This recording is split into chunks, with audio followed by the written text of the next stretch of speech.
거룩하신 주 앞에, 거룩하신 주 앞에 나 나아갑니다. 무너진 마음으로, 더러운 몸으로 힘겹게 오늘도 주 앞에 쓰러진 날 덮어주소서. 다시 한번 거룩하신 주 앞에 난 나아갑니다. 무너진 마음으로, 더러운 몸으로 힘겹게 오늘도 주 앞에 쓰러진 날 덮어주소서. 순전해지고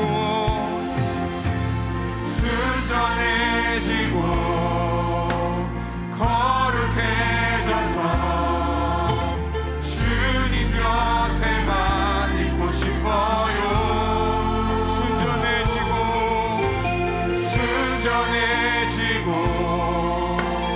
거룩해져서 주님 곁에만 있고 싶어요. 우리 다시 한번 처음부터 고백합니다. 거룩하신 주 앞에, 거룩하신 주 앞에 나 나아갑니다. 무너진 마음으로, 더러운 몸으로 힘겹게 오늘도 주 앞에 쓰러진 날 덮어주소서. 순전해지고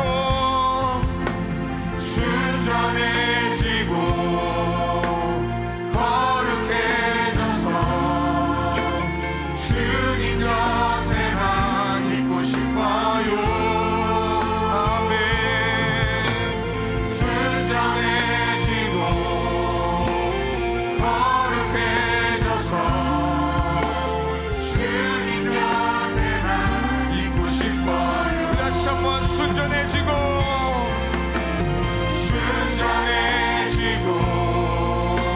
또 거룩해져서 주님 곁에만 있고 싶어요. 아멘. 순전해지고 거룩해져서 주님 곁에만 있고 싶어요. 거룩하신 주 앞에, 거룩하신 주 앞에 나 엎드립니다. 예수의 보혈이 나를 씻기시네. 가까이, 오늘도 가까이 주 앞에, 주 곁에, 주 품에. 거룩하신 주 앞에, 거룩하신 주 앞에 나 엎드립니다. 예수의 보혈이 나를 씻기시네. 가까이 오늘도 가까이 주 앞에, 주 곁에, 주 품에. 순전해지고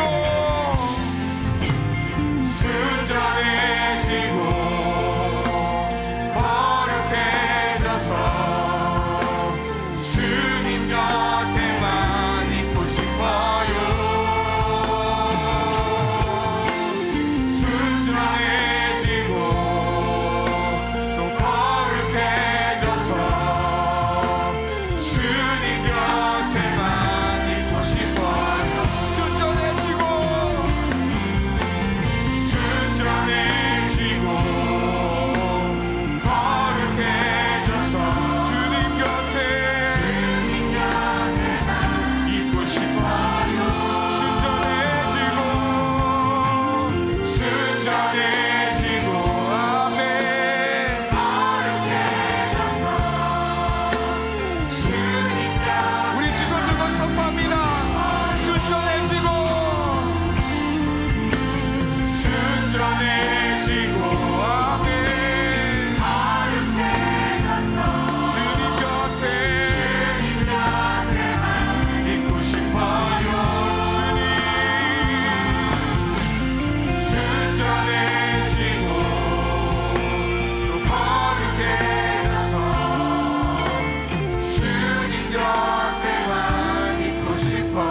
위한 일 찬양하시겠습니다.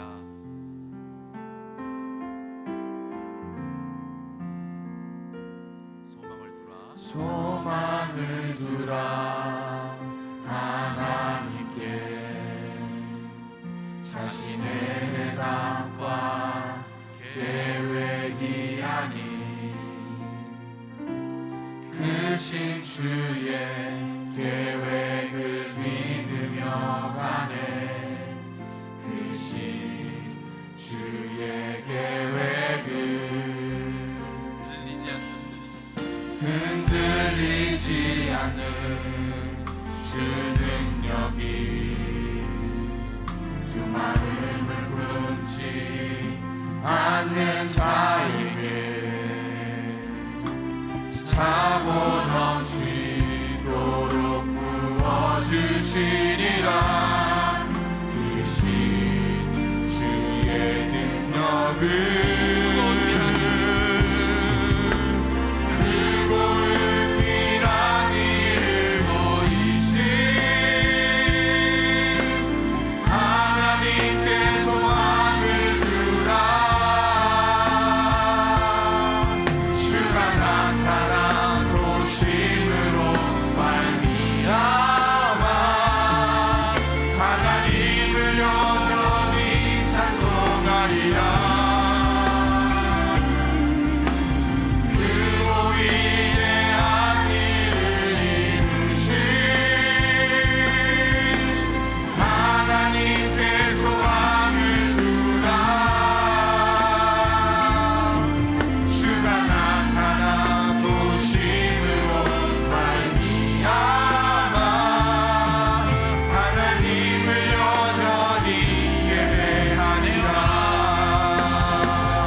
오늘 우리에게 주시는 하나님의 귀한 말씀은 마가복음 10장 13절로 16절의 말씀입니다.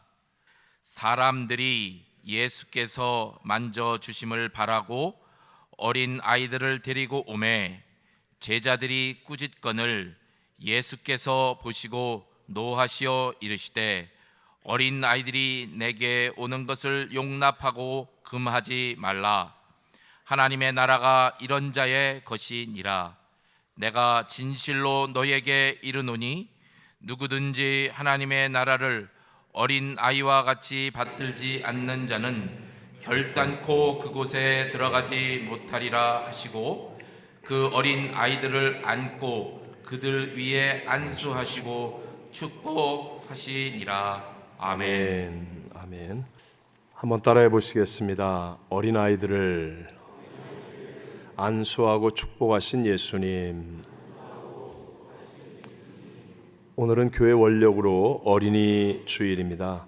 우리 모든 성도님들의 가정과 이 땅의 모든 어린이들이 하나님 사랑과 은혜 가운데 거하게 되는 복된 자녀들이 다 되시기를 주님 이름으로 축원합니다. 예수님 당시의 어린 아이들은요, 지금 우리들이 살고 있는 미국과 같은 선진국의 어린 아이들의 상황과는 완전히 다르게 빈곤과 기아, 폭력과 억압에 시달리는 제3세계의 어린 아이들처럼 가장 약한 계층이었습니다. 가난한 자, 부정한 자, 또 여성들과 같이 무력함으로 소외된 대접받지 못하는 계층이었다는 것이죠.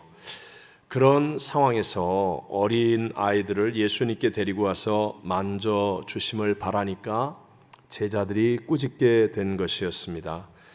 다들 제자들의 꾸짖음을 당연한 것처럼 받아들이고 있는 분위기였었는데, 그런데 그것을 보신 예수님께서는 뜻밖의 노를 바라시고 또 말씀하십니다. 오늘 본문에 나온 내용 14절 15절을 다 같이 한번 읽어보겠습니다. 예수께서 보시고 노하시어 이르시되 어린아이들이 내게 오는 것을 용납하고 금하지 말라. 하나님의 나라가 이런 자의 것이니라. 내가 진실로 너희에게 이르노니 누구든지 하나님의 나라를 어린아이와 같이 받들지 않는 자는 결단코 그곳에 들어가지 못하리라 하시고. 아멘. 당시의 상황에서는 정말 획기적인 그런 내용의 말씀이었는데요, 이 예수님께서 하신 이 엄청난 말씀에는 놓쳐서는 안 되는 두 가지의 핵심 관점이 있습니다. 그 한 가지가 어린아이들에 대한 말씀이고, 또 다른 한 가지는 바로 하나님 나라에 대한 말씀입니다. 즉 많은 어른들로 북적대고 있는 그러한 상황 속에서 어린아이들이 주님께 오는 것을 용납하고 금하지 말라라고 말씀하시므로, 당시에 어른과 비교하여 어린아이들을 열등하게 또 차별을 두고 있는 그런 것들은 옳지 않다, 어린아이들을 그렇게 하면 안 된다라는 것을 명확하게 말씀해 주신 것이었고요. 두 번째, 하늘나라에 대한 말씀입니다. 여러분, 사실 예수님은 이 땅에 오셔서 언제나 항상 하나님 나라에 최우선의 관심을 두고 사셨고 사역하셨습니다. 모든 사람들이 다 구원을 받아서 하나님 나라의 자녀가 되기를 원하시는 그 간절함을 예수님은 늘 가지고 계셨는데, 그 마음을 가지고 누구든지 어린아이와 같이 받아들이지 않으면 결단코 하나님 나라에 들어갈 수 없느니라 라는 말씀을 전하여 주고 계신 것입니다.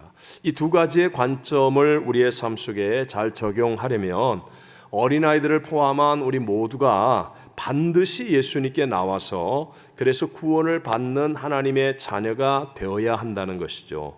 자, 오늘 어린이 주일을 맞이하면서요, 우리 하나님께서 이 시대를 살고 있는 저와 여러분에게 주시는 두 가지 은혜를 오늘 이 본문의 말씀으로 함께 나누려고 합니다. 첫 번째, 먼저 예수님이 원하시는 하나님 나라 구원이 무엇인가를 바르게 알아야 한다라는 것입니다.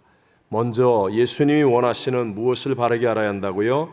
하나님 나라 구원. 하나님 나라 구원이라는 게, 아니 예수님이 그 일을 위해 오셨다는데, 예수님이 그 일에 온 마음을 다 쏟으셨다는데, 정말 하나님 나라 구원이라는 게 무엇이야? 라는 것을 예수님을 따르기를 원하고 예수님을 믿는 우리라면 반드시 먼저 알아야 하지 않겠습니까? 많은 사람들이 교회를 다니면서도 하나님 나라 구원에 대해서 오해하는 것들이 참 많이 있는데요, 대표적인 세 가지 가운데 오늘 첫 번째가 하나님의 치료를 받았다고 해서 하나님 나라의 구원이 이루어지는 것은 아니라는 사실을 알아야 됩니다. 어떤 사람들은 교회 와서 세상 병원이나 의사가 할 수 없는 하나님의 치료를 극적으로 경험하는 사람들이 있죠. 그렇게 되면 나는 하나님 나라 구원이 이루어진 사람이야 라고 착각할 수 있는데, 그것이 아니라는 거예요. 물론 여러분에게 임하는, 저와 여러분에게 임하는 하나님의 나라에는 치료의 약속이 분명하게 있습니다. 하지만 치료를 체험했다는 것이 구원을 이루는 것이라고 오해해서는 안 된다는 것이에요. 오늘 본문과 똑같은 말씀을 기록하고 있는 것이 누가복음 18장인데, 그 바로 앞장 누가복음 17장에 오면 10명의 나병 환자가 주님의 은혜로 치료를 받는 이야기가 나옵니다. 예수님께서 예루살렘으로 가고 계실 때 사마리아와 갈릴리 지역에 숨어 살고 있었던 10명의 나병 환자들이 예수님 지나가시는 것을 멀리서 바라보면서 크게 소리를 지릅니다. 선생님이여 우리를 불쌍히 여겨 여기소서라고 소리를 질러요. 그러자 예수님 모른 척 외면하고 가시는 것이 아니라 그들을 향하여 대답하여 말씀해 주십니다. 가서 제사장들에게 너희 몸을 보이라. 옛날에는 나병에 걸리고 그 다음에 완치가 되면 제사장이 판결을 내리는 거예요. 그래야만 자기 집으로 돌아갈 수 있고 하던 일을 계속할 수 있고 마음대로 다닐 수 있는 이제 완치 판정을 받은 사람이 되는 거예요. 그래서 제사장에 가서 보이라는 겁니다. 그런데 10명의 나병 환자들의 몸이 낫지 않았습니다. 아직까지 어제와 똑같은 나병 가운데 있는데 예수님께서 말씀하시는 그것을 10명의 나병 환자들은 믿음으로 아멘 하고 받아들이는 거예요. 그리고 아직 나병이 낫지 않았음에도 불구하고 제사장들을 향해서 믿음으로 가고 있는 도중에 하나님의 놀라운 역사가 일어나서 그들의 몸이 낫게 된 것이죠. 당시에 어떤 약으로도 의사의 처방으로도 어떤 것으로도 나병을 치료할 길이 없는데, 아니 주님 말씀 듣고 가던 도중에 나병에서 나았다는 것은 전적인 하나님의 기적과 능력의 치료라는 것을 누구든지 다 인정할 수밖에 없겠죠. 놀라운 하나님의 치료의 기적을 체험했는데 문제는 그 다음부터 일어납니다. 그동안에 격리와 고통 속에서 살았던 10명의 나병 환자들, 얼마나 만나고 싶은 사람들이 많았겠어요? 또 하고 싶었던 일들은 얼마나 많았겠습니까? 그러니까 나았다고 하니까 그 다음에 9명의 사람들은 급하게 자기의 집으로 또는 일터로 사람을 만나기 위해 다 가버렸다는 거예요. 그리고 오직 한 명 사마리아 사람만이 큰 소리로 하나님께 영광을 돌리면서 예수님께로 돌아와서 예수의 발 앞에 엎드려 감사했다라고 성경은 말씀하고 있습니다. 그때 예수님께서 하신 말씀이 조금 우리에겐 충격적입니다. 자, 다 치료를 받았어요. 굉장히 좋은 일이잖아요. 근데 9명이 돌아오고 1명만 돌아오니까 예수님께서 하시는 말씀이 10사람이 다 깨끗함을 받지 아니하였느냐, 그 9은 어디 있느냐라고 말씀하는 거예요. 굉장히 섭섭한 느낌을 우리가 함께 느끼지 않습니까? 예수님 정말 9명이 돌아간 것이 섭섭해서 이렇게 말씀하셨겠습니까? 물론 섭섭한 마음이 있기는 했지만 더 정확한 의중이 뭐냐 하면 주님이 원하셨던 의도와 달라지고 있기 때문에 그런 거예요. 주님의 원하심의 의도는 단순히 나병으로부터 낫는 것이 아니라 그 나병으로부터의 나음이 하나님의 역사라는 것을 깨닫게 하여서 진짜 하나님이 원하시는 하나님 나라의 구원의 자녀가 되기를 원하셨는데, 이게 주님이 의도하심이었는데, 아니 놀랍게도 9명은 병이 낫자마자 그냥 돌아가 버리고 말았더라는 거예요. 그리고 1명만이 돌아왔을 때 예수님께서 이렇게 말씀하셨습니다. 다 같이 우리 누가복음 17장 19절을 읽습니다. 그에게 이르시되 일어나 가라, 내 믿음이 너를 구원하였느니라 하시더라. 아멘.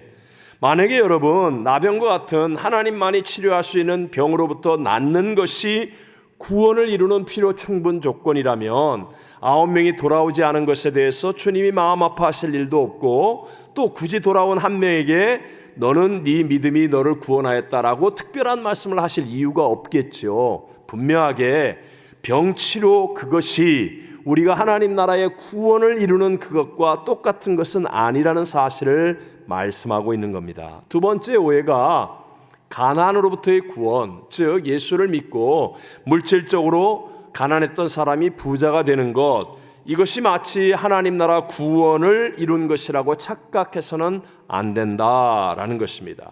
물론 여러분, 모든 물질의 세계도 하나님이 말씀으로 창조하셨기 때문에 하나님 말씀을 내가 아멘으로 받아들이고 그 말씀대로 순종하면 어떤 사람, 어떤 환경에서도 복을 받게 되어 있습니다. 그래서 여러분이 지도를 쫙 펴놓고 이때까지 역사 속에서 잘 살았던 나라들을 짚어보면 자원이 많이 나오는 나라, 기후가 좋은 나라, 인구가 많은 나라, 그런 나라들이 아니고 언제나 하나님의 말씀 복음을 받아들인 그 나라들이 잘 살고 선진국이 되고 모든 면에서 좋아진다는 사실을 깨닫게 될 수 있다는 것이죠. 하나님 나라에는 당연히 가난과 저주도 없습니다. 하지만 하지만 우리가 살고 있는 이 땅에서는요, 우리를 구원하시는 예수님 때문에 아니면 주의 복음을 증거하는 이유 때문에 스스로 가난하게 된 사람들도 많이 있다는 것. 그리고 어떤 사람들은 물질이 많아서 그 물질 때문에 하나님을 믿지 못하게 되는 사람도 있고, 반대로 어떤 사람은 물질 어려움 때문에 늘 기도하고 애쓰다가 믿음이 튼튼해지고 좋아지는 사람도 있다는 사실도 우리는 알아야 합니다. 오늘 본문에 바로 그 다음에 나오는 마가복음 10장 그 이후의 이야기가 재물이 많은 부자의 이야기입니다. 이 사람은 재물이 많은데 예수님께 나와 꿇어 엎드려서 이렇게 묻습니다. 내가 무엇을 하여야 영생을 얻으리까? 굉장히 현명한 사람이죠. 예수님께 나오는 결단까지도 갖추었던 사람이라는 거예요. 그런데 중요한 건 그 결론이 무엇이었느냐? 우리 마가복음 10장 22절을 다 같이 읽어봅니다. 그 사람은 재물이 많은 고로 이 말씀으로 인하여 슬픈 기색을 띠고 근심하며 가니라. 자, 예수님께 나와 내가 무엇을 하여 영생을 얻으리까 묻기까지 했는데 결론은 근심하여 갔습니다. 구원을 얻었다는 거예요? 못 얻었다는 거예요? 못 얻었다는 것이죠. 얻지 못했다는 것이에요. 재물이 많은 사람인데, 여러분, 부자가 되었다는 것, 그것이 곧 우리가 구원을 얻었다는 것이 아니라는 사실을 분명하게 말씀하고 있죠. 제가 이번에 뉴욕에서 순복음연합교회 장로 회장님의 간증을 들으면서 참 은혜를 받았습니다. 이분은 오래전에 가족이 미국에 오셔서 영주권 수속을 했는데 그만 사기에 걸려서 영주권 문제가 해결되지 않은 채 아주 고생을 많이 하셨다는 거예요.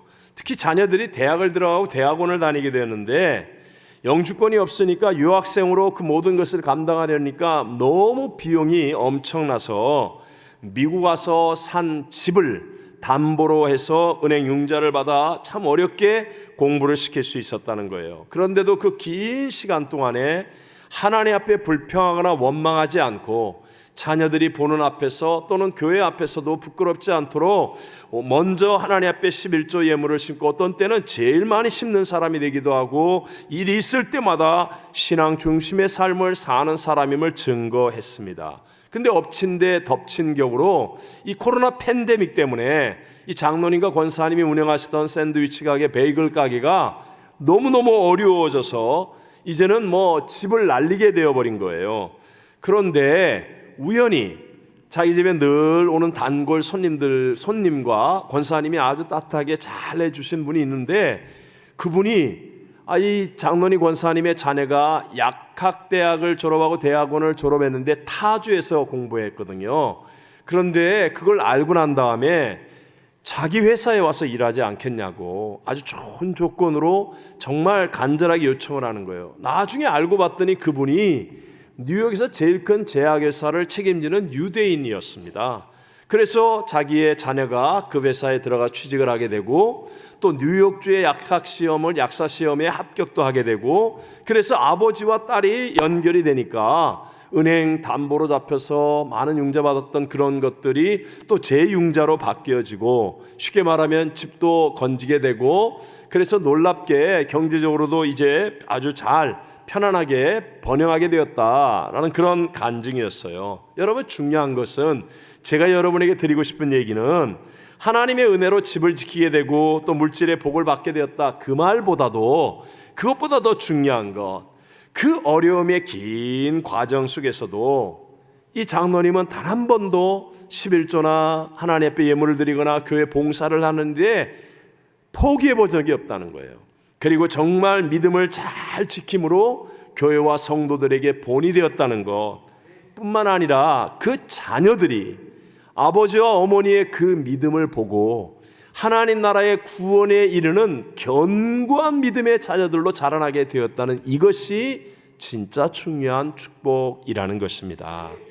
자, 세 번째, 우리가 오해하는 구원, 그것은 세상에 많이 있는 산적한 문제들이나 고통이 해결되는 것, 이것이 하나님 나라의 구원이 아니라는 것도 우리가 알아야 됩니다.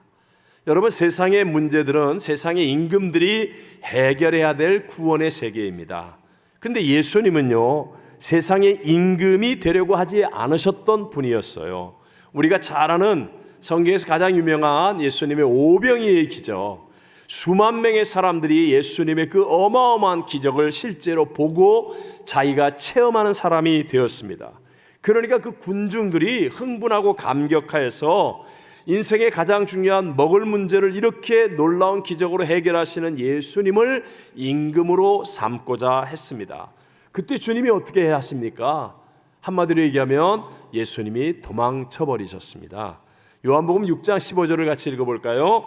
그러므로 예수께서 그들이 와서 자기를 억지로 붙들어 임금으로 삼으려는 줄 아시고 다시 혼자 산으로 떠나 가시니라.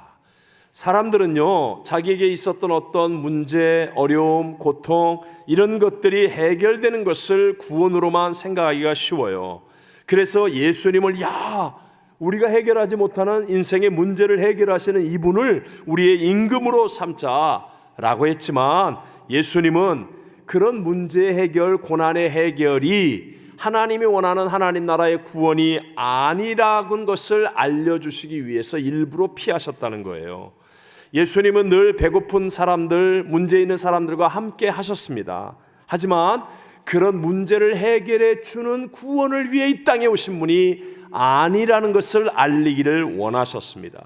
예수님은 저와 여러분처럼 힘이 없어서 그런 문제를 해결하지 못하는 게 아니라 그런 문제를 통하여서 그 문제의 원인인 인생의 죄를 깨닫게 되고 하나님과의 관계를 깨닫게 되어서 정말 중요한 죄의 문제가 해결되어지고 우리의 영혼이 지금 죽어도 천국 갈 수 있는 하나님 나라 구원의 자녀가 되는 그것을 제1의 우선순위로 놓고 계셨기 때문이었습니다. 오늘날 신앙생활을 하면서요, 많은 사람들이 믿음의 엇박자가 일어나 불상사를 경험하게 되죠. 그 대부분의 이유가 바로 이런 데서 나옵니다.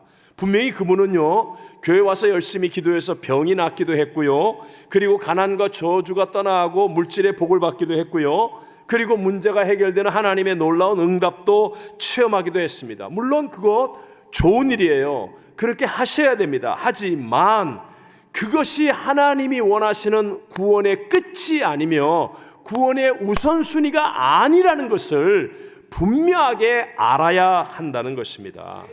간절히 하나님께 매달려 기도하고 때를 써서 병은 나았지만, 그러나 죄송하지만 그 이후에 지옥에 떨어지는 신앙생활하는 사람도 있습니다. 하지만 사도 바울은요, 자기 육체의 가시, 자기 몸의 질병을 치료받지 못했지만, 그러나 그는 주님과 함께하여 천국에 갔다면, 그렇다면 여러분 누가 복 있는 사람이겠습니까? 또 물질의 복이 분명히 나쁜 것은 아니지만, 그러나 그것 때문에, 물질의 복 때문에 기도도 못하고 예배도 못 나오고 말씀에 순종도 못한다면 그게 무슨 유익이 있겠습니까? 문제 해결을 위해 이 사람 저 사람 만나고 이런 일 저런 일 하다가 교회 떠나고 그것 때문에 눈물이 마르고 그것 때문에 해결되었다고 교만해지고 한다면 그런 것은 복이 아니라 독이라는 것이죠. 쉽게 말하면 여러분들 학교 시험 볼 때 되면 내일 시험이래, 오늘날 교회 안 나가. 심지어는 예수 믿는 부모라는 분이 너 내일 시험 봐? 오늘 그럼 교회 가지 말고 공부해. 이게 무슨 일이냐는 거예요. 직장은 아무리 멀어도 출근을 하면서, 그런데 교회는 조금 멀다고 불평하고 원망하고 이렇게 하는 태도는 정말 올바른 하나님이 원하는 구원의 자리, 예수의 생명이 내 안에 넘치는 그곳까지 인도하지 못하는 갈등의 신앙이 될 수밖에 없다는 것이죠. 제가 어제 금요일 오후에 워싱턴 DC에서의 행사가 조금 일찍 마쳤어요. 그래서 그 지역 동중부 지방회장이신 남궁록 목사님의 차를 타고 일찍 공항에 나갔습니다. 그래서 수독도 잘 마치고 이제 비행기에 탑승까지도 했습니다. 그리고 기다리는데 자꾸 방송이 나오기를 30분 늦게 가겠습니다. 또 한 30분, 그러더니 2시간, 심지어는 비행기가 공항 활주로까지 나갔다가 다시 돌아오는 거예요.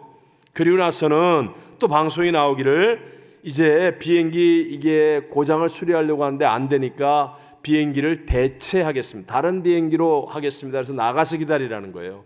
그래서 나가서 게이트 앞에서 그 많은 사람들이 함께 기다리고 있는데 한 2시간을 기다렸더니 비행기가 오늘은 못 뜹니다. 그러면서 집에 가라는 거예요. 정말 굉장히 당혹했죠. 뭐 예배 시간도 있고 또 중요한 줌 회의 미팅도 있었고 굉장히 당혹했습니다. 저만 그런 게 아니라 그 늦은 시간에 이제 공항을 다시 나가는 사람들의 발걸음이 무거웠고 당혹했고 지치고 피곤해 보였어요. 그 중에는 넥타이를 메고 양복을 정장을 입은 분도 있었고 국회의원도 있었어요. 또 보니까 막 선물을 LA는 뭐 누구한테 줄 건지 모르지만 바리바리 싸가지고 막 짐이 선물 보따리가 많은 분도 있고 가족들이 막 함께 있다가 완전히 애들까지 파김치가 되어서 그러고 다시 돌아 나가는 분들이 있었어요. 정말 당황하고 힘들고 지친 모습이었는데 제가 걸어나가면서 문득 갑자기 그 생각이 드는 거예요. 야, 비행기를 타야 되는데 못 타고 돌아 나가는 것도 이렇게 당황스럽고 힘들고 지친데 만약에 천국 문에 왔다가 당신은 천국에 못 들어갑니다. 돌아가세요. 라고 한다면 그렇다면 그 모습은 어떨까? 정말 천국 문에 못 들어가면 어디로 가는 거예요? 어디 가는 거예요? 지옥 가야 되는 거 아니에요? 그때 그 사람이 내 사랑하는 아내, 남편, 내 자녀, 부모님, 내 친지 이웃이라면 그래서 그 앞에서 막 아우성을 치고 몸부림을 치고 소리를 지르고 절망하고 낙담하여서 어찌할 바를 모르는 그런 모습을 갑자기 마음속에 상상하면서 야, 정말 이게 어떻게 되겠는가? 만약에 비행기야 내일 타면 되지만 그러나 천국에 못 들어가고 돌아서서 가게 된다면 그런 마음에 깊은 안타까움과 감동이 들었어요. 예수님께서 하늘보좌를 버리고 이 땅에 오셨던 첫 번째 목적은 우리를 모든 죄에서 구원하기 위함이에요. 지옥 갈 영혼이 거듭난 예수의 영으로 말미암아 하나님 나라 천국 가는 구원을 이루기 위해서 오신 것이라는 것, 이것이 우리의 신앙의 1순위며 우선순위며 우리의 반드시 목적이 되어야 된다는 것을 잊지 않게 되시기를 주의 이름으로 축원합니다. 두 번째, 하나님 나라 구원으로 인도하려면, 그런 하나님 나라의 구원으로 인도하려면 사랑으로 역사하는 믿음이어야 한다는 거예요. 다시 한번, 무엇으로 역사하는 믿음이어야 한다고요? 사랑으로 역사하는 믿음. 여러분, 우리는 스스로 천국 갈 수 없습니다. 수영을 잘하는 분이 바다에서 조금 이렇게 1마일 정도 헤엄칠 수는 있지만 이 태평양을 건너서 한국까지 헤엄쳐서 갈 수 없는 것처럼 우리의 공로와 우리의 행위로, 우리의 수고로 여러분, 우리는 천국에 갈 수는 없습니다. 세상에서는 박수받고 신문에 이름 나고 훌륭하다 칭찬을 들 수 있을지 모르지만 천국을 갈 수는 없다는 거예요. 그래서 하나님 나라 구원을 이루는 일을 위해서 하나님은 한 분밖에 없는 독생성자 예수님을 보내시는데 그 모든 믿음이 무엇이냐? 사랑으로. 우리가 잘 아는 요한복음 3장 16절 앞부분만 같이 읽어볼까요? 하나님이 세상을 이처럼 사랑하사 독생자를 주셨으니, 다시 한번, 세상을 이처럼 사랑하사,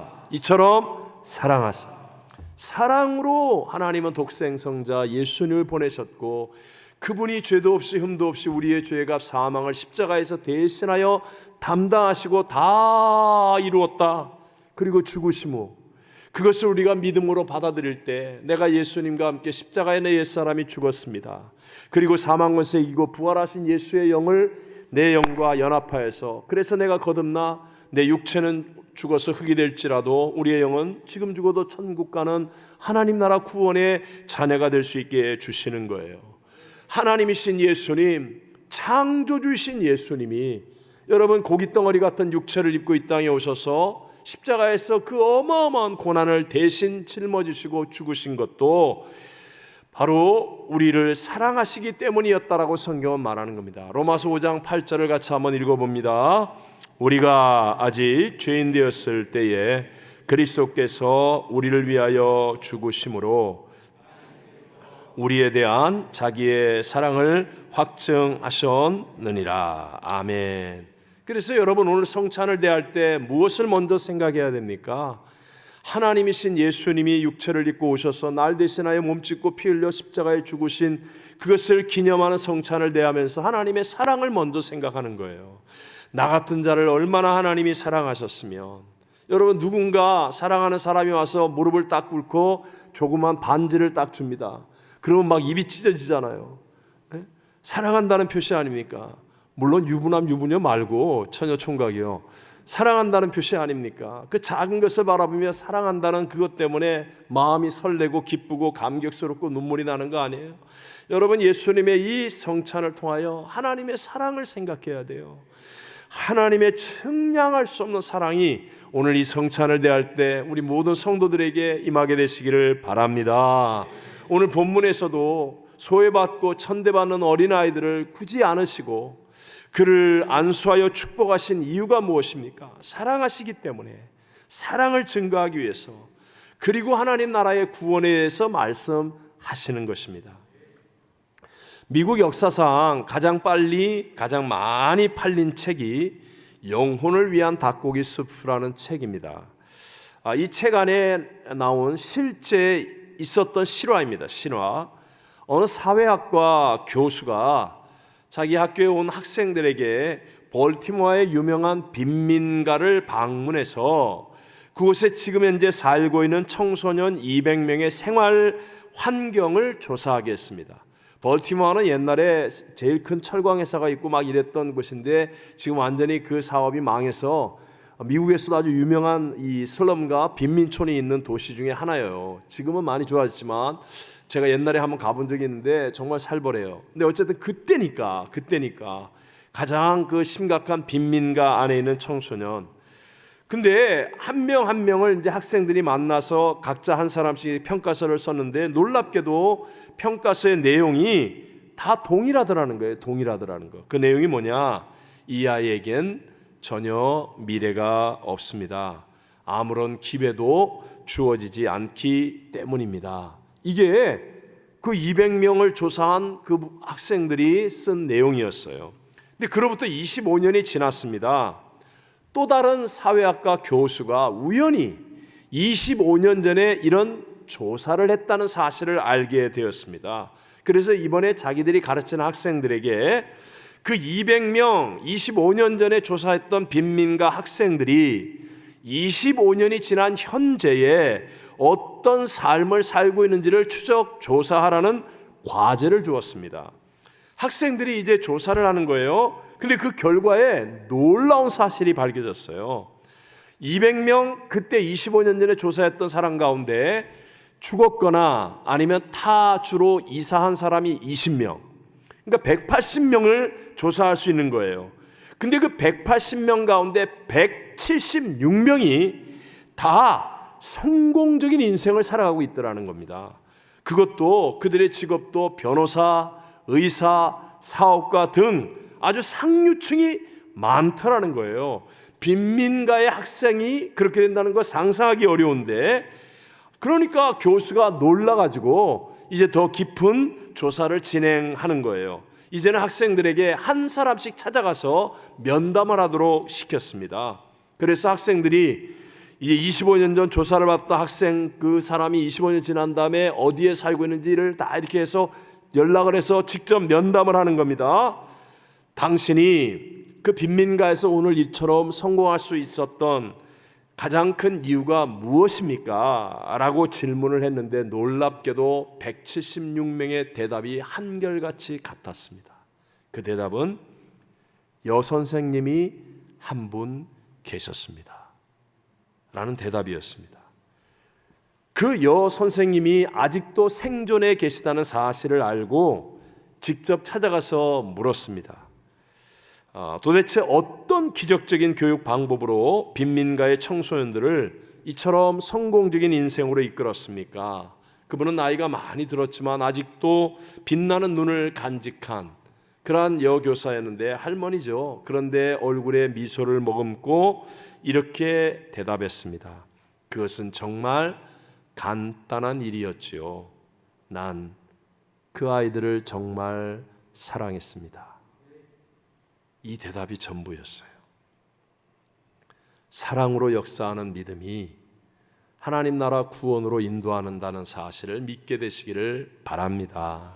갈라디아서 5장 6절 말씀을 다 같이 한번 읽어볼까요? 그리스도 예수 안에서는 할례나 무할례나 효력이 없으되 사랑으로서 역사하는 믿음뿐이니라. 아멘. 여러분, 오늘 이 성찬을 대할 때 아까 말씀드린 것처럼 내가 병이 낫는 것, 또 가난과 저주가 떠나고 물질의 부유함을 얻는 것, 내 고통의 문제가 여러 가지 어려움들이 해결되는 응답을 받는 것 다 중요하겠죠.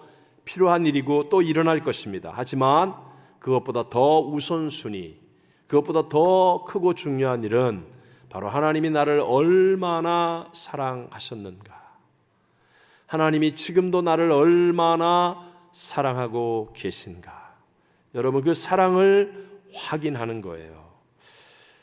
우리가 하나님 나라의 구원으로 인도하는 삶을 살아야 되는데 그것은요, 내 안에 있는 사랑으로는 안 되기 때문에 그렇습니다. 내 가족, 사랑하는 아내와 남편, 자녀, 부모님, 이웃, 친지, 직장 동료들, 내가 알고 있는 사람들, 친구들, 이 사람들을 하나님 나라 구원으로 인도해야 되는데요, 내 사랑으로는 안 됩니다. 저와 여러분은 하나님의 형상과 모양대로 지음받았기 때문에 우리 안에는 사랑이 있습니다. 그래서 드라마를 봐도 사랑이고, 영화를 봐도 사랑이고, 노래를 들어도 사랑이고, 잡지책을 봐도 소설책을 봐도 사랑이고, 사랑 없이는 아무것도 안 되는 거예요. 하지만 나 정도 사랑이면 내가 저 사람을 하나님 나라의 구원으로 인도할 수 있겠습니다. 아니라는 사실을 먼저 아셔야 돼요. 자, 후보댐 아시죠? 후보댐은 이 큰 대도시 로스앤젤레스를 풍요롭게 하는 많은 물을 공급해주는 거대한 댐입니다. 그런데 지금 후보댐 물이 어떤가 하면 저렇게 가뭄으로 바닥을 드러내고 있어요. 저 동그란 저거는 후보댐을 만든 이후에 최초로 보여지는 바닥에 있는 거예요. 저기로 물이 빠져나가는데 가뭄이 얼마나 심한지 최초로 지금 저게 보여질 지경이 된 거예요. 자, 여러분, 이런 가뭄 속에서 우리 LA 시민들이 마음을 아파서 전부 다 한 바가지씩 물을 계속 갖다 부으면 저 후보댐의 문제가 해결되겠습니까? 아니라는 거예요. 해결책은 오직 하늘에서 비가 와야 해결이 되는 것입니다. 마찬가지로 목사님, 내가 해볼 수 있습니다. 나도 사랑합니다. 여러분, 우리의 작은 사랑으로는요, 하나님 나라의 구원으로 인도하는 이 믿음의 역사를 이루기에는 언제나 모자란다는 사실을 알고 계셔야 합니다. 그래서 많은 사람들이 처음에는 큰 뜻으로 시작합니다. 내가 한번 해보겠습니다. 내가 할 수 있습니다. 그런데 시간이 지날수록 나중에는 결국 뱀꼬리처럼 초라하게 결말이 나고 마는 것입니다. 그러나 여러분, 반대로 사랑의 근원이신 예수님과 연결이 되어지며, 여러분, 십자가의 사랑보다 더 큰 사랑이 어디 있겠습니까? 십자가는 어떤 사람도 만날 수 있는 사랑이에요. 그 십자가의 사랑, 예수님과 연결이 된다면 나는 할 수 없어요, 나에게 능력이 없어요, 내 형편에, 내 처지에 나는 지금 공부해야 되니까, 나는 이래서 나는 저래서, 별의별 일도 아무 문제가 없다는 거예요. 예수님의 사랑과 연결되면 어떤 부모도 사랑할 수 있게 되고, 어떤 자녀도 사랑할 수 있게 되고, 어떤 아내와 남편도 사랑할 수 있게 되고, 어떤 직장 동료도 또는 상사나 후배도 사랑할 수 있게 되고, 우리의 삶 속에서 다가오는 것들을 능히 극복할 수 있는 놀라운 하나님의 역사하심을 체험하게 될 줄로 믿습니다. 전에 말씀드렸던 것처럼 저의 큰 누님은 중증 장애인이십니다. 얼굴도 일그러졌고, 그리고 말도 우리 식구들만 몇 마디 알아듣는 말 할 뿐이고, 몸도 다 잘 못 움직이십니다. 조금 움직이다가 쾅쾅 그리고 넘어지십니다. 그런데 제가 사춘기 시절에 신앙적으로 방황할 때, 그때 저를 붙잡아 주셨고 제 영혼과 마음을 치유해 주셨던 분, 저로 하여금 주의 종이 될 수 있도록 인도해 주셨던 분이 바로 저 큰 누님이셨습니다. 저희 큰 누님은 아침에 눈을 딱 뜨면 찬송가를 틀어놓고 하루 종일 기독교 방송을 보거나 듣고 하루 종일 본인만 아는 찬송을 혼자 부릅니다. 본인만 아는 노래 곡조, 노래 가사, 찬송을 부르고, 그리고 계속하여 주님을 부르고 기도하십니다. 소위 말하는 남들이 이 소리를 들으면 어떻게 할까 하는 그런 체면, 아니면 자존심, 이런 것으로부터 다 깨어지신 분이에요. 손님이 오거나 막 뭐 엄마 아빠가 다투거나 형제들이 다투거나 전혀 상관없어요. 그냥 주님을 부르고 주님을 찬송하고 주님께 기도해요. 그 흥얼구림은 주님과의 만남에 어떤 것도 가림이 되지 않습니다.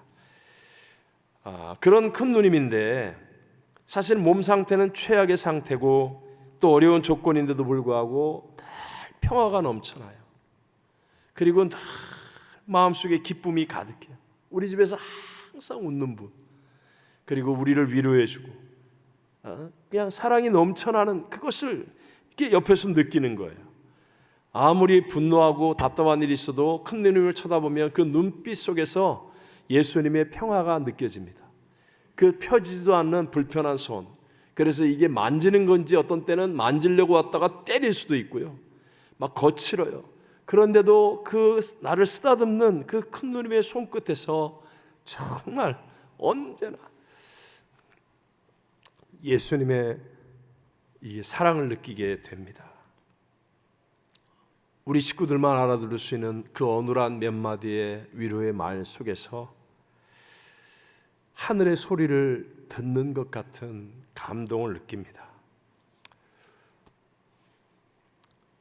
밖에서 세상에서 울퉁불퉁해진 제 마음의 위기의 순간, 그 순간을 만날 때마다 깨어진 제 큰 누님을 통해서 흘러나오는 예수님의 그 사랑을 하나님이 체험하게 하셨어요. 제 큰 누님은 특별한 공부를 한 적도 없고 교회를 다녀본 적도 교회 직분도 없습니다. 근데 정말 예수님을 사랑하고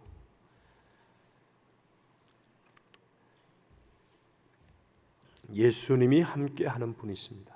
그러니까 정말 말할 수 없는 하나님의 사랑과 위로를 이 옆에 사람들도 느낄 수 있게 주시는 거예요. 우리 사랑하는 성도 여러분, 우리들은 지금 비싼 옷을 입지 못하거나 사주지 못해서 불행한 게 아닙니다. 내가 좋은 학교, 좋은 직장을 못 다녀서 그래서 기쁨이 없는 게 아닙니다. 내가 좀 더 많이 가지면 감사하고 못 가지면 불평하는 게 아니라는 거예요. 우리는 예수님을 만나지 못해서 방황하고 있는 거예요.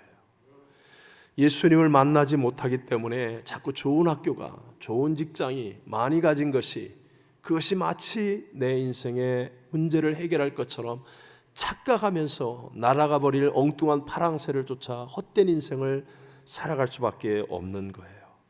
먼저 예수님을 만나면 내가 왜 이 땅에서 살아야 하는지, 내게 주신 하나님의 사명이 무엇이며 내 가치가 무엇인지, 무엇이 진정한 행복이고 무엇이 진짜 평화이며 어떻게 사는 것이 정말로 행복하게 승리하게 사는 것인지를 반드시 깨닫게 될 줄로 믿습니다.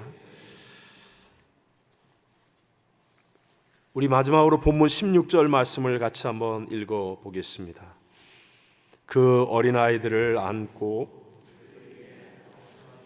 축복하시리라. 아멘.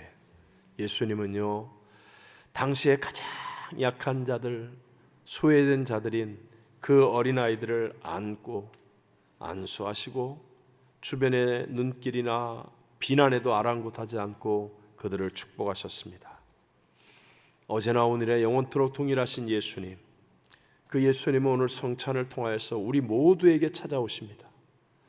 우리의 모두의 마음 문을 두드리시고 우리와 함께 하시며 우리의 인생의 문제에 진정한 해답이 되기를 원하십니다. 미국이 해답을 줄 것 같습니까? 정치가가 해답을 줄 것 같습니까? 학위와 졸업장이 해답을 줄 것 같습니까? 돈과 은행 통장과 주식이 해답을 줄 것 같습니까? 아니에요, 여러분. 아니에요, 여러분. 우리의 인생의 해답은 오직 예수님 한 분밖에 없음을 믿으시기 바랍니다. 그 예수님 안에 치료도 있고, 그 예수님 안에 축복이 있고, 그 예수님 안에 해결이 있고 승리가 있는 거예요. 먼저 예수님을 만나고 예수님과 함께하는 사람이 되어져야만 한다는 것입니다. 오늘 예수님은 우리를 찾아오셨어요. 우리가 비록 좋은 학교, 좋은 직장, 좋은 집, 좋은 환경 이런 것과는 지금 우리가 좀 거리가 멀다 할지라도 상관없다는 거예요. 우리의 길과 진리와 생명이신 인생의 해답은 그런 것에 있지 않다.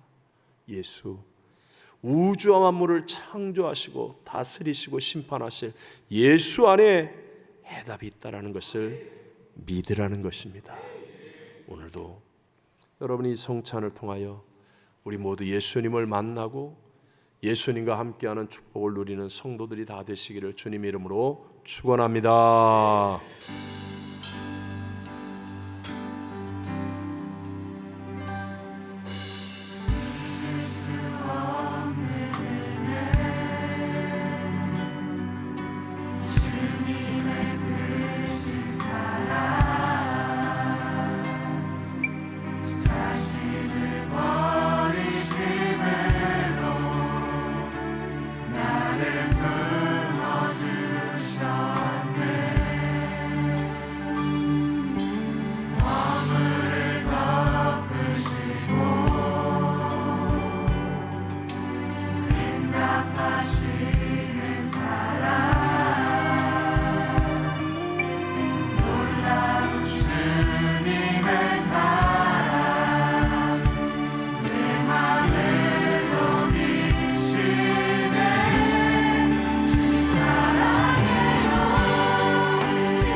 지금은 우리 구주 예수 그리스도의 무한하신 은혜와 하나님 아버지의 영원하신 사랑하심과 보혜사 성령 하나님 충만케 하심이 5월 첫 주에 성찬 예배 드리는 성도들, 우리 어린이들을 축복하는 모든 가정들, 그리고 열품 중 열방을 품고 중보기도하는 선교사님 선교지 위에 영원토록 함께 계실지어다. 아멘.